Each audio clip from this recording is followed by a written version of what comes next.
This is Ovid's Metamorphoses, translated into English by Alan Mandelbaum. Book 6. Their tale was done, and now the Muses won Minerva's praise. She had listened carefully, and she applauded all their artistry in song, and justified what they had done in striking down their rivals' spite and scorn. But to herself she said, to praise is less rewarding than receiving praise, just as the Muses punish the Pierides, so too must I exact a penalty from anyone who dares disparage me. Her mind was set intent on punishing Arachne, for the goddess had indeed heard that the Lydian girl would not concede Minerva's mastery in working wool. She claimed that she surpassed the goddess's skill. Arachne was renowned, but certainly not for her birthplace or her family. Her father, Idmon, came from Colophon. He dyed her porous wool with Phocæan purple. Her mother now was dead, but like her husband, she was low-born. In sum, a simple couple. Arachne's home was in a humble village, Hippepa. Yet consummate work had won the girl much fame. Through all the Lydian towns her name was known. To see her wondrous art, the nymphs would often leave their own vineyards along Tmolus' slopes, and water nymphs would leave Pactolus' shores.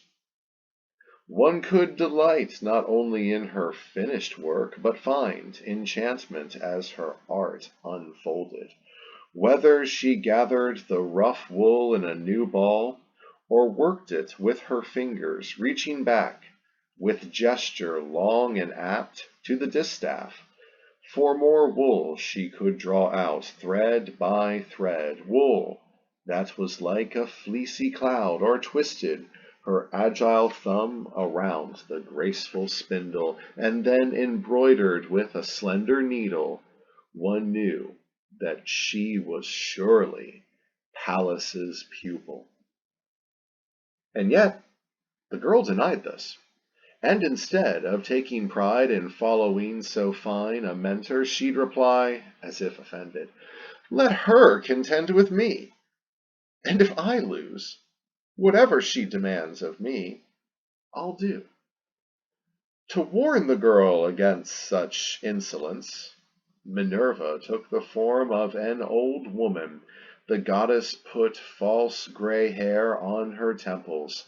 To prop her tottering limbs, she gripped a staff, and, in that guise, approached the girl and said, "Not all that old age offers is mere chaff. For one, the years bestow experience. Take my advice. It is enough to be supreme among all mortals when you weave and work your wool, but never do compete with an immortal goddess. Go beseech Minerva's pardon for the words you spoke. Ask humbly, and she will forgive your boast." Arachne scowled. Abrupt, aggrieved, morose, she dropped her threads. As though she kept her hand from striking out, her rage was clear. It showed upon Arachne's face as she replied to Pallas, who was still disguised.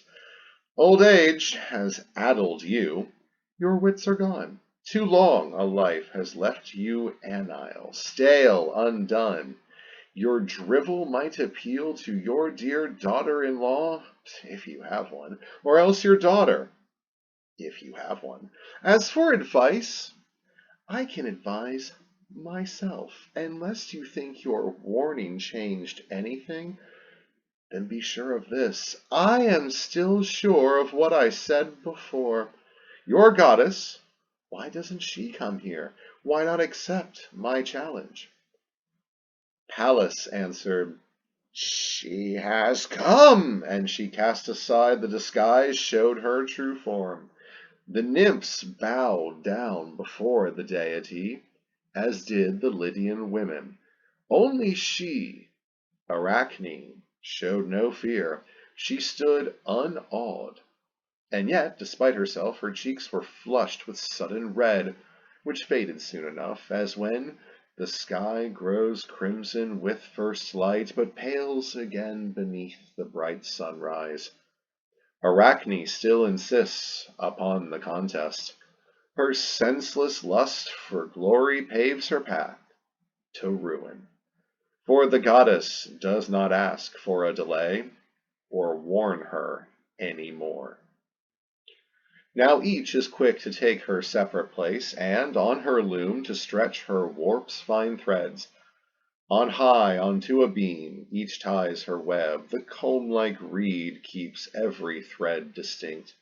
Sharp shuttles, with the help of fingers, serve for the insertion of the woof. Notched teeth along the sleigh, by hammering now beat into their place weft threads that run between the fleece that forms the warp. Both women speed, their shoulders free, their robes are girt about their breasts, they move their expert hands, and each is so intent that she ignores fatigue. Into the web they've woven purple threads of wool that has been dyed in Tyrian tubs, and hues so delicate that they shade off each from the other imperceptibly, as, when a storm is done, the rays of sun strike through the raindrops, and a rainbow stains, with its great curve, a broad expanse of sky. And there 1,000 different colors glow, and yet the eye cannot detect the point of passage from one color to the next. For each adjacent color is too like its neighbor, although at the outer ends the colors shown are clearly different. Each rival weaves her pliant golden threads into her web and traces some old tale. Minerva chooses to portray the hill of Mars, a part of Cecrops' citadel, the icon of an ancient controversy. Which god would win the right to name the city? There, twice 6 gods, and one of them is Jove, majestic and august, sit on high thrones. Each god is shown with his own well-known traits. Thus, Jove has regal features, and the god who rules the sea stands tall. With his long trident he strikes the hard stone cliff, and from that rock a fierce horse leaps, as if to urge the city to take the name of Neptune. When Minerva shows her own self, she has a shield, a lance, a helmet on her head. To guard her breast, there is her aegis. When the earth is struck by her sharp shaft, an olive tree springs up, pale green and rich with fruit. This prodigy astonishes the gods, and finally, we see Minerva crowned by victory. To these Minerva added at each corner, so that the girl be warned of what awaits her audacity, a painted scene of contest. Each pictured warning had its own bright colors and figures, each distinct in miniature. One corner shows the Thracian Rhodope and Hymus. These are now bleak mountains, but they once were mortals who, presumptuous, took as their own the names of the highest gods. The second corner shows the sorry fate of the Pygmaean queen who challenged Juno. Defeating her, the goddess changed that queen into a crane, and had her war against the very people who had been her subjects. The third displays Antigone, who once dared set herself against great Jove's consort, Queen Juno changed her shape, made her a bird. Though she was the daughter of the Trojan king Laomedon, that did not help. The girl was forced to wear white feathers and compelled, with clattering beak, a stork, to applaud herself. The final corner pictures Cinras, bereft of all his daughters, who had boasted too recklessly of their great beauty. Juno changed them into her temple's marble steps, and clinging to those steps, King Cinras embraces what were once his daughters' bodies and weeps. Minerva, as a sign of peace, around the border of her work now weaves a wreath of olive branches, and with that, her sacred tree, she finishes her task.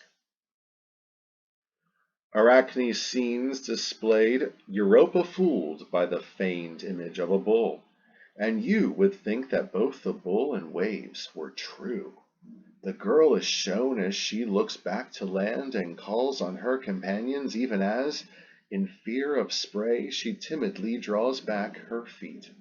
She also draws Asteriae, gripped tightly by the eagle. She shows Leda, who lies beneath the swan's wings. And she adds those tales of Jove, who, in a satyr's guise, filled fair Antiope with twin offspring, who, as Amphitryon, hoodwinked you too, Alcmena, who became a shower of gold, duped Danae, and in the form of fire deceived Aegina, daughter of Asclepius, and as a shepherd gulled Menasune, and as a speckled snake Proserpina. And too, she showed you, Neptune, in the guise of a grim bull, who takes the virgin daughter of Aeolus. And as in Epeius you beget the Aloids, and as a ram you bluff Basaltes' daughter. The kind mother of Harvest, golden-haired, knew you as a stallion, whereas the mother of the winged horse, she whose hair was wreathed with snakes, knew you as bird. And when you took Melantho, you were dolphin. And each of these, the actors and the settings, is rendered to perfection by Arachne. Here's Phoebus too, dressed like a countryman, and then she shows him decked out in hawk's feathers, then in a lion's skin, and we can see how in his shepherd's guise he baited Ise, the daughter of Macareus. And here is Bacchus, who fools Erigone with his false grapes, and we see Saturn in a horse's shape begetting Chiron. Then, to decorate her web's thin border at the edge, Arachne fills it with flowers interlaced with ivy.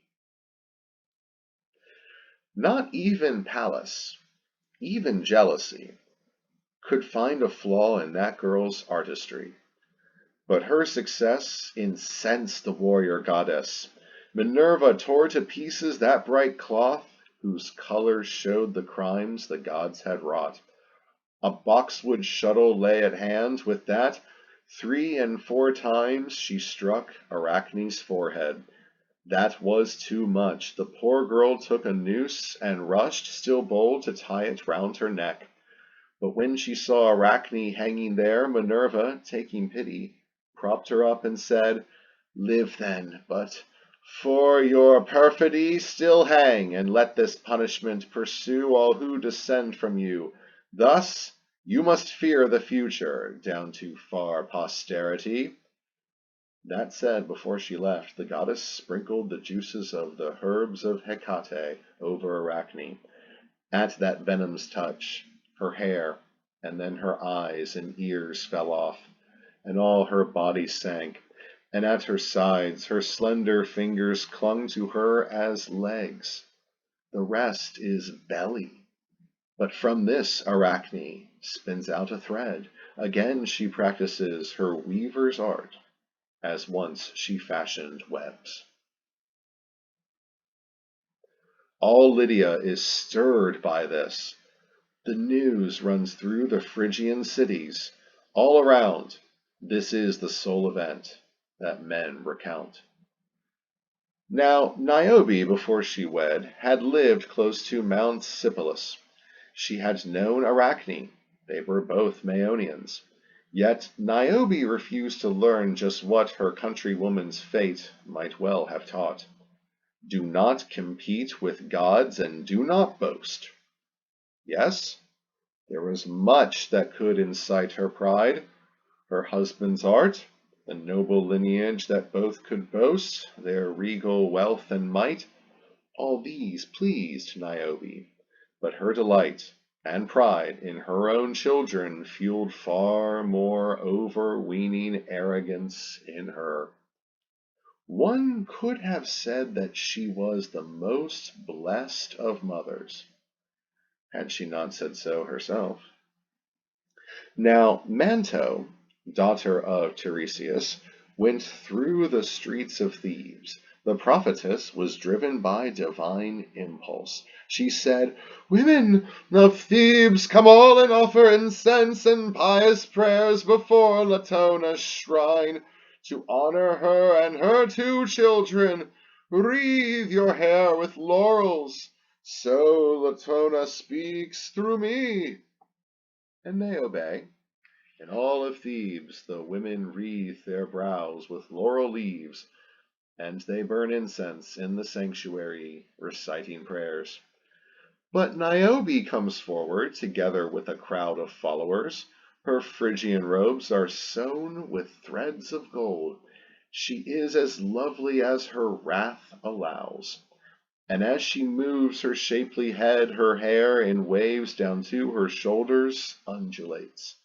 She halts, imposing, tall, with haughty eyes. She casts her gaze at all around and cries, "Have you gone mad?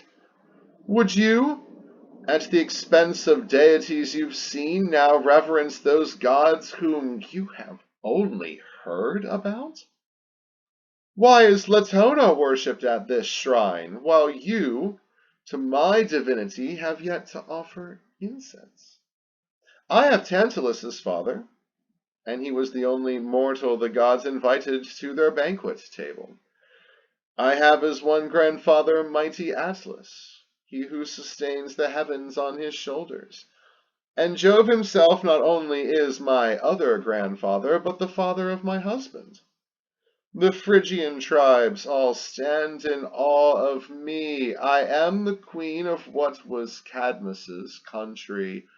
These walls, which rose because my husband cast a spell with his entrancing lyre, yes, these walls and all the people they enclose, are ruled by me and my beloved spouse. Wherever I within my palace turn my gaze, tremendous treasures meet my eyes. My beauty, too, is worthy of a goddess.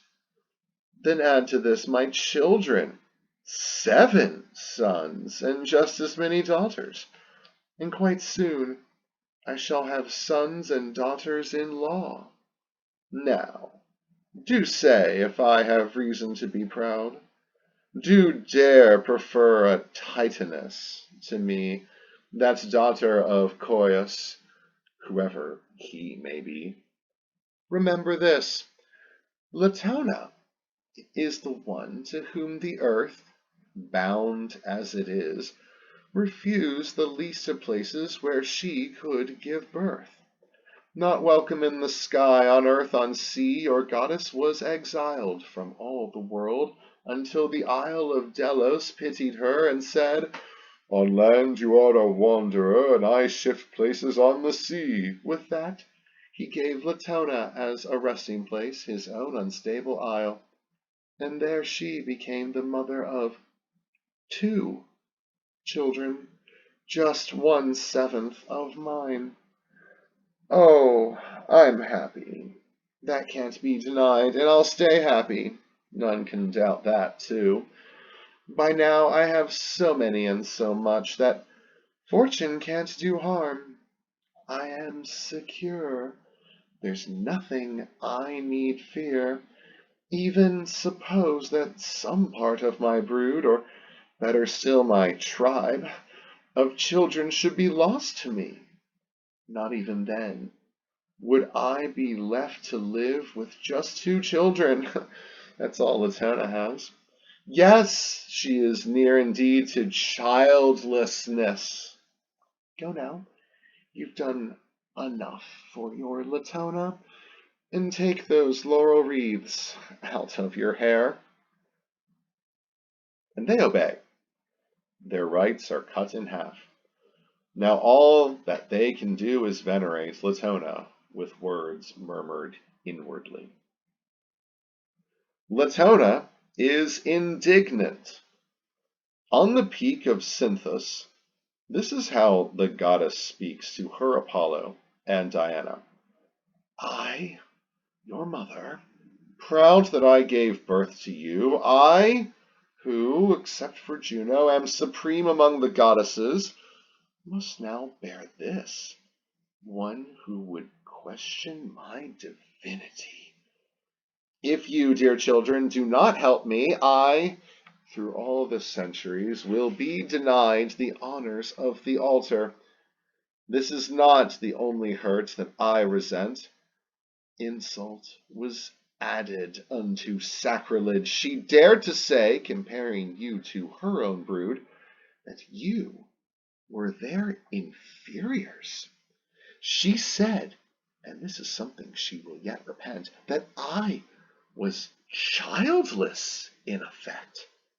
Her tongue is like the tongue of Tantalus, her father, profane. And here she would have added more if Phoebus had not cut her short. Enough! A long complaint does nothing but delay her punishment. Diana said the same. They glided swiftly through the air until, concealed by clouds, they reached the citadel of Cadmus.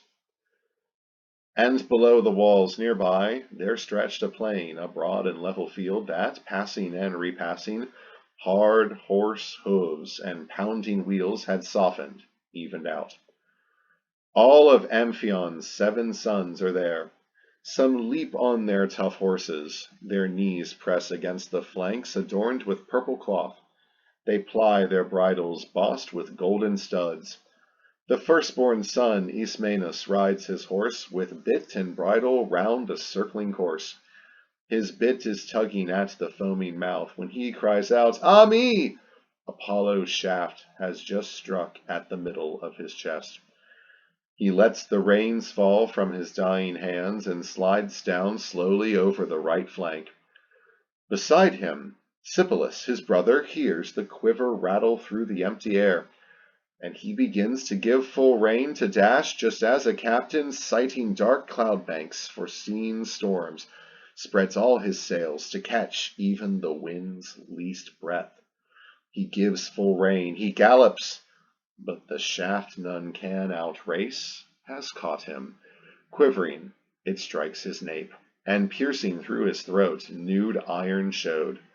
Bent forward as he is, he now rolls down and over his swift horse's mane and legs. His warm blood stains the ground. Poor Phaedimus and Tantalus, who bore the name of his grandfather, having finished riding, now had turned to what is young men's shining contest, and they are wrestling, straining chest to chest, entwined together, when an arrow shot from the taut bow drives through both sons at once. They groan as one in pain collapse and strike the ground, their eyes bulge fixed in death. As one, the brothers breathe their final breath. Alphenor sees them fall. He beats his chest and weeps. He runs to lift them up. He clasps cold bodies. In that pious act, he falls. The god of Delos, with a fatal shaft, has pierced him through the chest. And when they draw the arrow out, part of his lungs comes too, stuck to the barbs, and with his blood his life pours forth. His long-haired brother Damasichthon is struck by more than one wound. First, a shaft hits him just where the lower thigh begins, the hollow just behind the knee. As he tugged at that shaft, a second arrow drove up to the feathers through his throat. The rush of blood expelled that arrow, spurting up. Its long and slender stream arched through the air. The last, Ilioneus, stretched out his arms in prayer, a useless gesture. He implored, "Oh, spare me, all you gods!" He did not know that he need not beseech them all. Apollo was moved, but mercy came too late. The arrow had left the bow already. Yet that son died from a wound less harsh. It struck his heart, but not too deeply.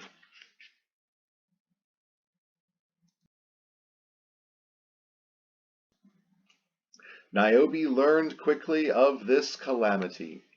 The news had spread, the people grieved, and her own close friends wept. She was dismayed, amazed at this display of power, angry at the gods who dared this much. Amphion, on his part, at once drove through his chest a sword and put an end to both his days and torment. Niobe was different now from that Queen Niobe who just before this at Latona's shrine had driven off the Thebans and had walked the streets of Thebes with pride. That Niobe was envied even by her friends, and this was pitied even by her enemies. She threw herself upon her sons' cold bodies and, frenzied, gave the final kiss to each. Then, lifting to the sky her livid arms, she cried, "Feed, fierce Latona, on my grief, and sate your savage heart. My enemy, you can exult. You've triumphed over me. What triumph? Even in my misery, I've more than you have in felicity. Despite these deaths, I still claim victory." As soon as that was said, one heard a taut bowstring, a twanging that astonished all, except for Niobe. Calamity had toughened her. Her 7 daughters stood with loosened hair in robes of black before their brothers' biers, and one, while tugging out the arrow that had struck her brother's gut, sank down and died. Her face collapsed against the body of that brother, and another, while trying to console her wretched mother, fell silent suddenly and doubled over. An unseen wound had made her lock her lips until her soul had left. Another fell while trying to run off. Another breathed her last upon a sister's corpse. One hid, and one, who could be seen, was shuddering. 6 daughters now had died of different wounds. The last was left. With all her body, all her robes, her mother shielded her and cried, "Do leave me one, my youngest, her alone. I beg you, spare of all my children one." She prayed, and as she did, the one for whom she prayed met death. And Niobe now sat childless among cadavers, daughters, sons, and husband. Grief had made her stony, stiff. The air is still, not even one hair moves. Her face is deathly pale. Above sad cheeks, her eyes stare motionless. Even her tongue is frozen in her mouth.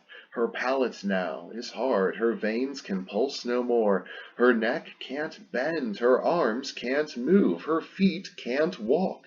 Within, her vitals, too, are stone. And yet she weeps. And swept up in a strong whirlwind, she's carried to her native land and set upon the peak of Sipylus. And there she weeps, and to this day her rock sheds tears. Now, having witnessed this, the Thebans, all the men and all the women, fear the gods' retaliation, and with more devotion they now adore the 2 twins' awesome mother. And since things recent call to mind things past, the fate of Niobe led one to say, "Just so in Lycia's fertile fields of old, the peasants had to pay harsh penalties for their disprising the divinity of great Latona. While it's true that tale is little known, for after all it's told by country folk, it is extraordinary. But I myself have visited that pool, and seen the sight that saw the miracle. In fact, my father, who was then too old to face that journey, had entrusted me to drive down some fine bullocks from that country, and he had given me as guide a Lycian. And while with him I roamed the grazing lands, we came upon a lake. An ancient altar, blackened by many sacrificial fires, and ringed by quivering reeds, rose from these waters. My guide stood still and whispered fearfully, "Have pity." And I mimed him with, "Have pity." I asked if this was once a naiad's altar, a faun's, or else some local deity's. My Lycian comrade answered, "No, young man, no mountain deity can claim this shrine. The one who claims it as her own is she whom Juno once had banished from the world. She was the wanderer whose prayer for shelter was answered by the wandering Delos when it was a floating, shifting island mass. There, even as she rested on two trunks, a palm tree and an olive, she gave birth, in spite of their stepmother, to a pair of twins. And then, it said, Latona fled, with her two infants, both of them divine, in order to escape the wrath of Juno. And hugging those two infants to her breast, she came to Lycia, the Chimera's land. The sun was fiercely hot, the fields were scorched. Her journey had been long, her throat was parched. She thirsted, for the heat did not abate. Her hungry babes had drained her breasts of milk. Just then she chanced to see a little lake far off in a deep valley at the base, and there the country folk were gathering reeds, bulrushes, and swamp grass. And when she reached the banks and knelt along the ground to sip cool water, all that rustic crowd would not let Titan's daughter drink. She asked them, "Why do you deny me this? All have a right to water. Nature never has declared that sun, or flowing water, or the air is private property. When I drew near, it was a public good I came to share. Nevertheless, I ask you as a favor to give me some. I did not come to bathe my limbs and weary body in your lake. All that I wanted was to quench my thirst. I speak, and yet my mouth is dry, my throat is parched. The path my voice must take is hard. For me, a sip of water will be nectar. Its life and water I'll receive. For you, in giving it to me, will give me life. And too, take pity on my infants. They stretch out their little arms." And then by chance the children at her bosom did just that. Who, hearing words so sweet, would not be moved? But they, despite her prayers, still refused. And then they added threats and insults too. And as if they were not that were not enough, they soiled the water with their feet and hands and jumped maliciously to stir the bottom mud. At that, Latona's wrath postponed her thirst. Indeed, by now she pleads no more with these unworthy folk. She does not choose to speak as other than her goddess self. She lifts her hands to heaven and she cries, "Live then forever in that pool." Just as she wished to have it, it is so. They love the water. They now plunge their bodies underneath the surface of the pool's concavity. Now they thrust forth their heads, and now they swim along the surface. And they often halt along the banks, and often dive again into the chilly depths. They still persist in bickering shamelessly with their foul tongues. And when they're underwater they try to curse each other. And their voices are still hoarse, and their tumid cheeks swell up, and those same bickerings puff out their jaws. Their shoulders touch their heads, their necks have vanished, their backs are green, their bellies, which take up most of their body, white. As new-made frogs, they leap about within the muddy pool. When he, whose name I do not know, was done, and all had heard what happened to those Lycians, Another was reminded of a satyr who had contended with Latona's son. A contest on the flute, one of the sorts Minerva had invented. He who won, Apollo, punished him. The satyr cried, "Why do you tear me from myself? Oh, I repent! A flute is not worth such a price." He screams, the skin is flayed off all his form, and he is but one wound.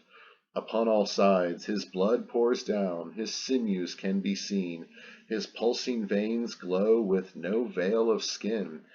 You could have tallied up his throbbing guts. The fibers in his chest were clear, apparent.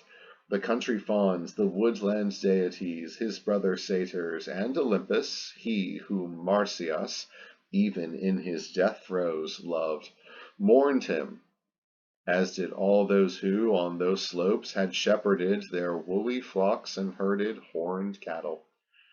And the fertile soil was soaked with tears that fell, and these earth gathered up and drank them deep into her veins. Then these she changed into a watercourse, and sent into the open air.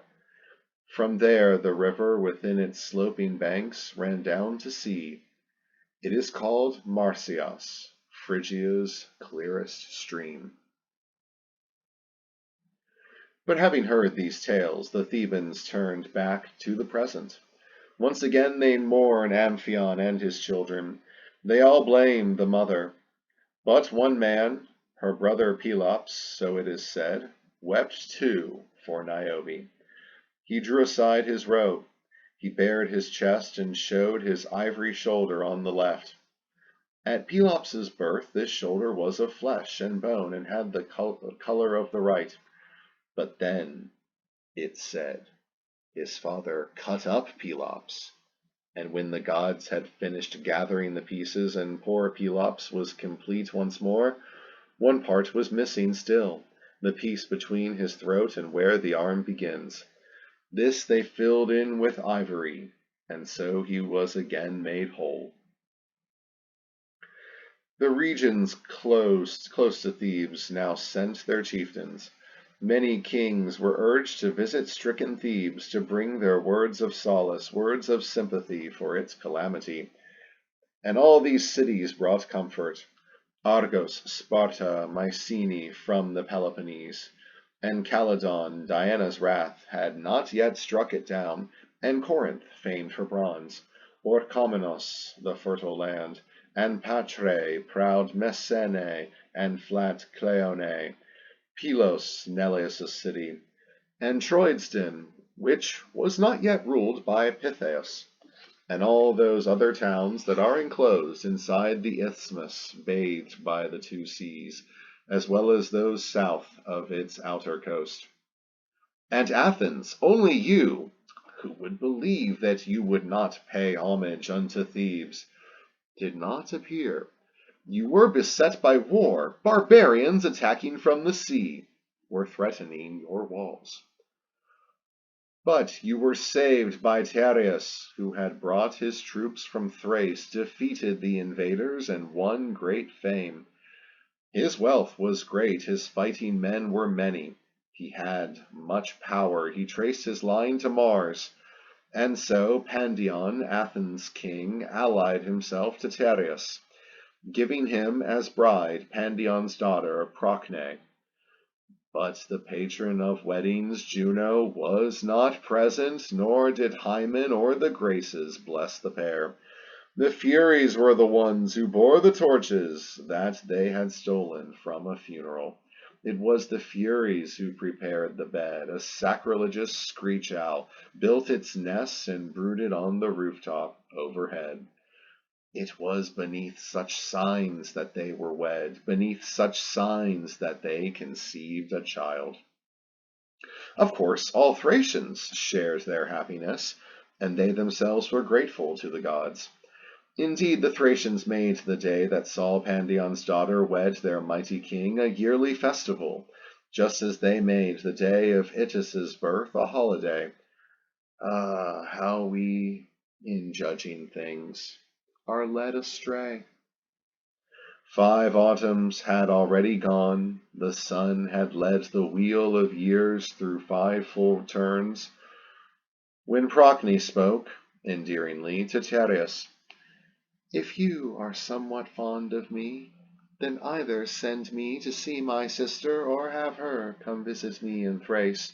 You can assure my father that her visit will be brief.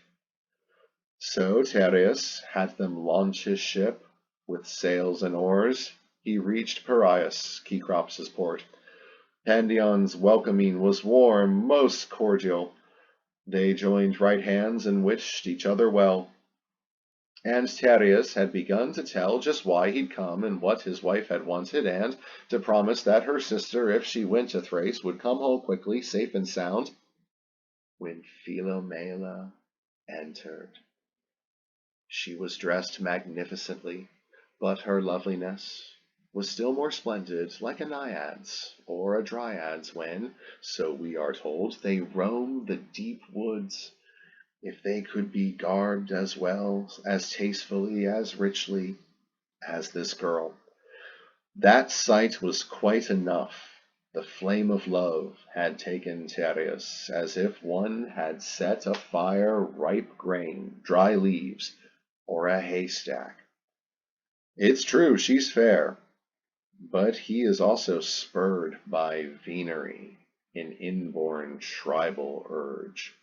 The vice inflaming him is both his own and that dark fire which burns in Thracian souls.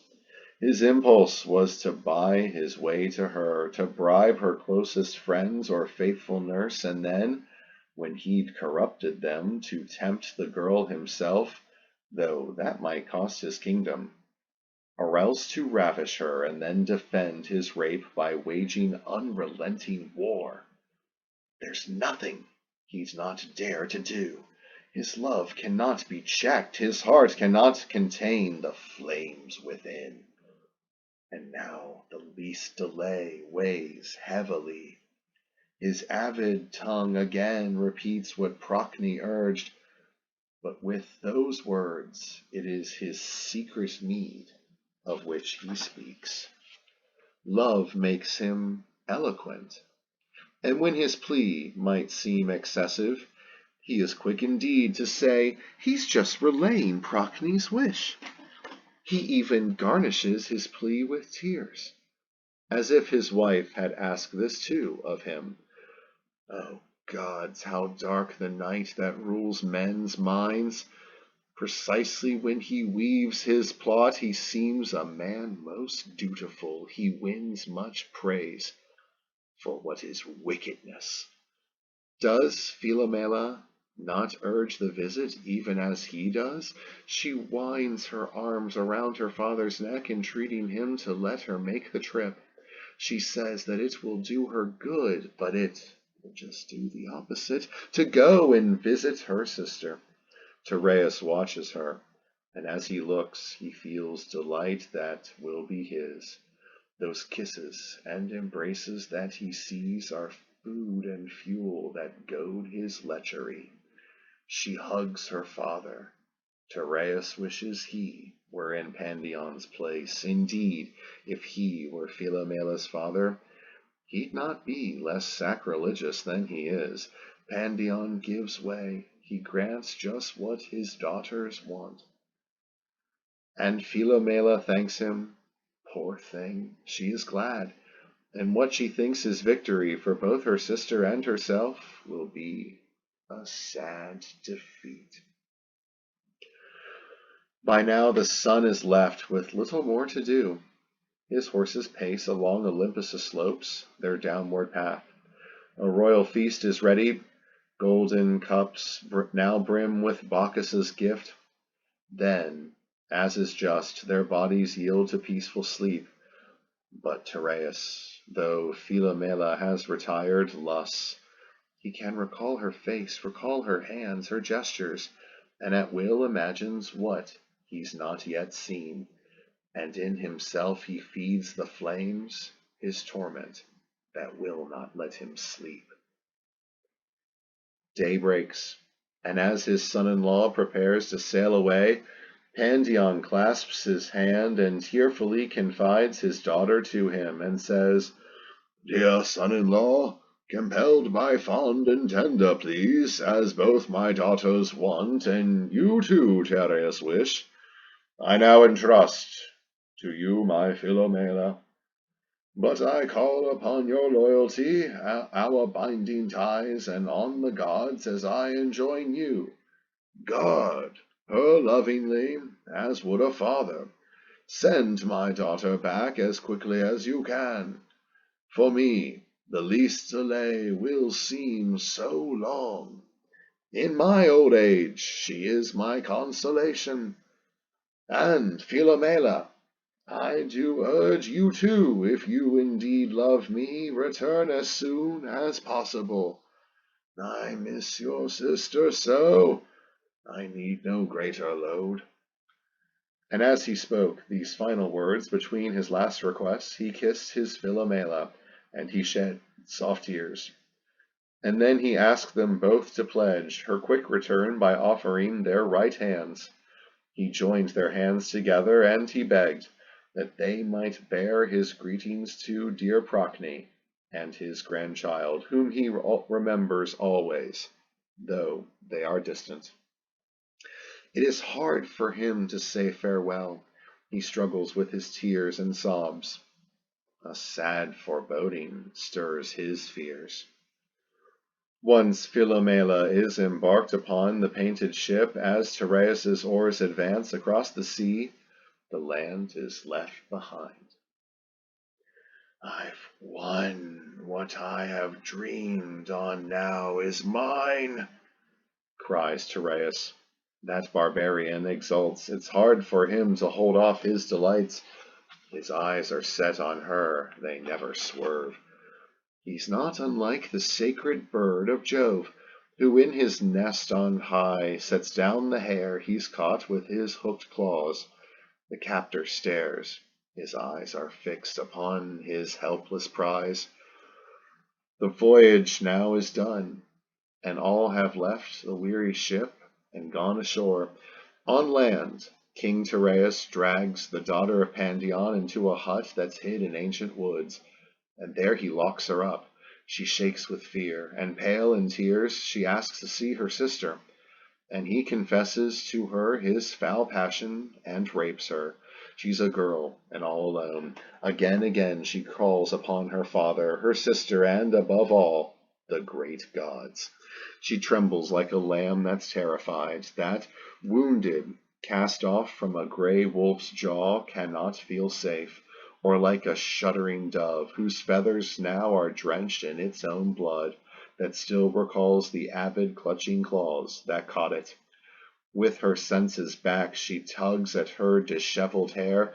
Like one who mourns, she beats her arms, and then, with outstretched hands, she cries, "What have you done, barbarian? My father's plea? And is fond tears the love my sister feels for you? And to my own virginity? Your bonds of marriage, none of these could move you. All is now askew. I am a concubine, and you've become a bigamist. It's only right for Procne to punish me like an enemy. Why don't you, to complete your treachery, tear out my soul? Would you had murdered me before this wretched coupling? Then at least my shade would be unstained. But if the gods of heaven see these things, if deity still have some power, if my loss of honor does not mean all is lost, then you some day will pay. I'll cast aside my shame, proclaim your crime. If that be possible for me, I'll tell my tale where many people crowd. And if I'm shut up in these woods, I'll shout unto the trees. I'll move the rocks to pity. My tale will reach the heavens, and, if they are still in heaven, it will reach the gods." Her words have angered him, but the fierce king feels too a fear whose force can match his wrath. Urged on by these goads, he now unsheathes the sword he carries at his side. He grabs poor Philomela by the hair, he twists her arm around her back and binds her fast. And Philomela offers him her throat. She's seen the sword, and death is her dear hope. But it's her tongue he seizes with a pincer, and even as it calls upon her father, protests and struggles hard to speak. He lifts his blade and, without mercy, severs it. Its roots still quivers, while the tongue itself falls to the ground. There, on the blood-red soil, it murmurs, as a serpent's severed tail will writhe, so did that tongue, in dying, twist and try to reach its mistress's feet. Though this indeed defies belief, it's said that Tereus again gave free rein to his lust upon that mangled body. After such a foul exploit, he still was bold enough to face his wife. And Procne asked at once where her dear sister was. And Tereus groaned and spun a cunning story of her death to make his fiction credible. He wept. Then from her shoulders Procne tore away the robe whose ample border gleamed with gold. She put on mourning clothes, and she erected an empty sepulchre to which she brought expiatory offerings, the sort of sacrifices that the shades deserve. But Philomela was not dead, and so dear Procne mourned her sister's fate, although there was no shade to whom such rites were owed. The sun had passed through all the twice 6 signs, and now a full year's journey has gone by. And what shall Philomela do? No flight is possible. A guard had been assigned to watch her. And around the hut walls rise. They are of solid stone. Her lips are mute. There is no way she can reveal the truth. But desperation can indeed invent. In misery, the mind is keen.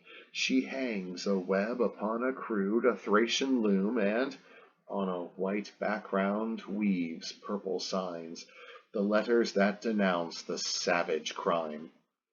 When that is done, she gives her serving woman the cloth. She's rolled it up and, gesturing, asks her to bring it to the queen.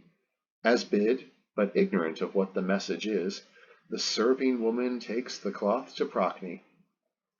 The savage tyrant's wife, unrolling it, soon reads her sister's tale, the dread misdeed, and then, a fact that cannot be believed, she does not speak.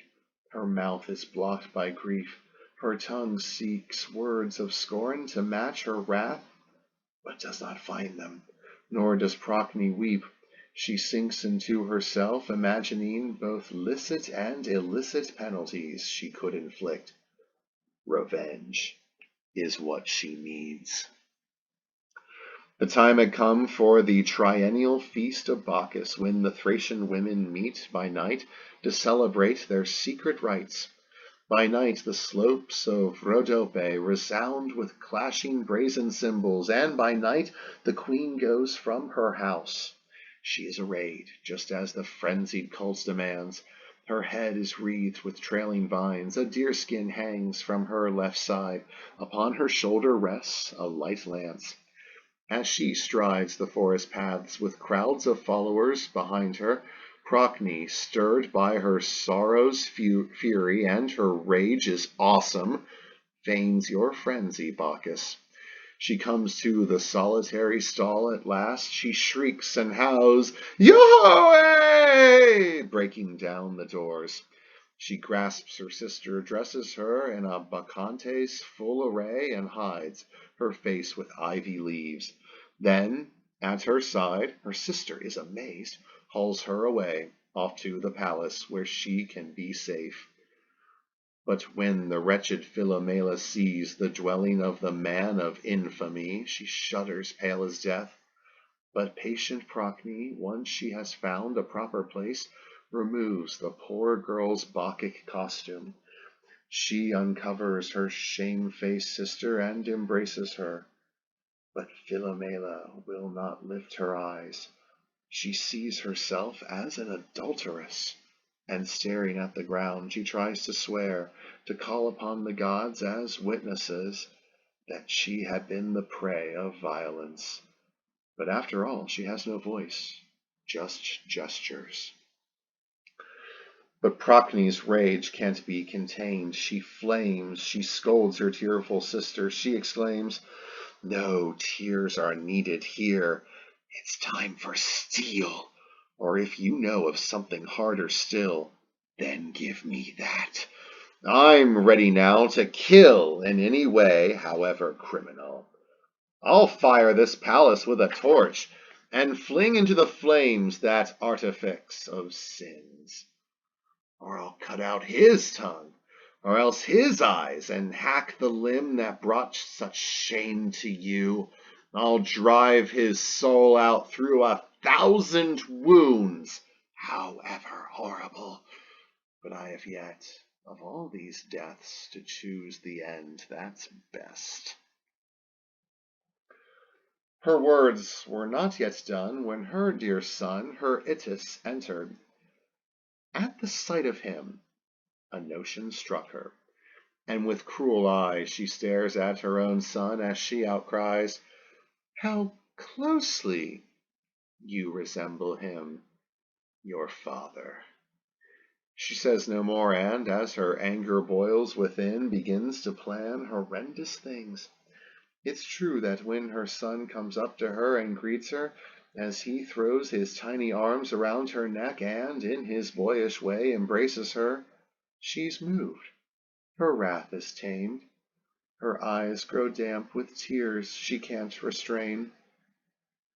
But sensing that maternal love has swayed her purpose, Procne turns aside her gaze from Itys to her sister, thinking this, "Why can he still speak endearingly, while she is mute, her tongue cut out? If he can call me mother, why can't she say sister? Oh, daughter of Pandion, do remember the sort of man you married. Do you waver? To pity such a husband is a crime." She does not hesitate. She drags her son away, just as a tigress on the Ganges hauls off a suckling fawn through the dark woods. And when in that vast palace they have reached a far-off room, while he, with hands outstretched, already senses what his fate will be, and cries out, "Mother, mother!" while he tries to throw his arms around her neck, her knife strikes him. She does not turn aside her eyes. Between his chest and side, that blow was quite enough to kill. But Philomela strikes, she hacks his throat, and then the sisters slice his limbs, still quivering with some warm life. Some pieces fill a boiling copper kettle, and others sputter on the spit. His blood drips everywhere in that secluded room. Such is the feast to which his wife invites the unsuspecting Tereus. She connives to keep all their attendants and their slaves away. The false pretext that she invents is this: only a husband may partake of such a sacred feast, an ancient rite still celebrated in her own birthplace. So, seated on his high ancestral throne, he, Tereus, eats alone and, within his own flesh, fills his belly. Ah, his mind is so completely ignorant of what he's done that he calls out, "Bring Itys here, my son!" And Procne can't conceal her cruel delight, and keen to be herself the one who tells the news of his calamity, she shouts, "The one you want is with you now, inside!" He looks around and asks where Itys went. And when mad Philomela rushes in, her flowing hair is stained with butchery and blood, against the father's face she flings the bleeding head of Itys. There was never a time when she longed so to have the power of speech, to find the words to shout her joy. The king of Thrace cries out, a giant shout. He overturns the table, summoning the snake-haired sisters of the Stygian pit. And now he wishes he could rip his chest and rid his body of the horrid feast, the innards he had swallowed. Now he weeps and calls himself the miserable tomb of his own son. And now, his sword unsheathed, it is Pandion's daughters whom he seeks. But you'd have said that those Athenians had taken flight with wings. There, they are poised. One sister wings her ways into the dark woods, the other rises to the roof. Her breast still bears the signs of their atrocious crime. Her feathers are blood-stained. And Tereus speeds, spurred by his grief and need to seek revenge, and he too changes form, becomes a bird whose head is crowned with a stiff crest, whose beak is huge, a long protruding lance, the hoopoe, ever ready to attack. Before old age had reached full term, Pandion, undone by grief too great, has joined the shades of Tartarus. The king who takes his place, his scepter is Arachne's. The domain is his to rule, and it's hard to say if he had gained more fame for his just ways or for his bravery when war was waged. He had 4 sons and just as many girls. The grace that 2 of these displayed was special. O Procne, when you married Cephalus, grandson of Aeolus, to him you brought felicity. But Boreas, who came from Thrace because of Tereus' crime, was made to wait. They kept him far from Orithyia, that is, as long as he preferred to use not force but pleas and prayers when he wooed. But when his suasive words did not avail, the god, in rage, for him quite usual, indeed too natural, for, after all, he was the wind that gusted from the north, rebuked himself. I get what I deserve, my arms and rage, ferocity and force, my menaces, all these I've given up. Instead, I've tried persuasion, pleas, and prayers, and who'd call this my most congenial course? Yes, force is sure to win what I want most. With force I drive the sullen clouds, with force I rock the sea. I fell the knotted oaks, pack hard the snows, and pound with hail the earth. When in the open sky, my battlefield, I face my brother winds, the force I wield makes heaven's center thunder. Hollow clouds erupt, and flaming lightning bursts, leaps out, and when through crevices I penetrate the earth and, having reached the deepest caves, with my emphatic back, heave hard against the vaults that arch those vast convexities, I terrify the shades, the whole world quakes. To win my wife, I should have gone that way. I pleaded with Arachne, hoped he'd be my father-in-law, but I should, with deeds, have made him such. It was with words like these, and others no less threatening, that he now shook his wings, and as they beat, a blast swept over all the earth, and it convulsed the vast sea surface too. Then Boreas put on his dusty cloak. Across the slopes and peaks he trailed his mantle as he rushed across the earth. Concealed by his dark cloud, he wrapped the terror-stricken Orithyia within his tawny wings. He bore her off, and as he flew, he felt the flames of love gain force on force. He did not curb his course across the air until he reached the north, the land and city of the Cicones. There in the north, Athenian Orithyia became the bride of glacial Boreas, and in due time a mother. She gave birth to twins, 2 sons, who in all else were like their mortal mother, but inherited their father's wings. though these, it is said, did not appear at birth. As long as Zetes and Calais do not show beards below their reddish locks, the boys lacked plumage, but as soon as both upon their cheeks began to show blond hairs, two wings began to sprout on either side, the sort that birds display. And when the twins' boyhood gave way to youth, they sailed off with the Argonauts to seek, in the first ship to cross the unknown deep, the golden radiance of the gleaming fleece.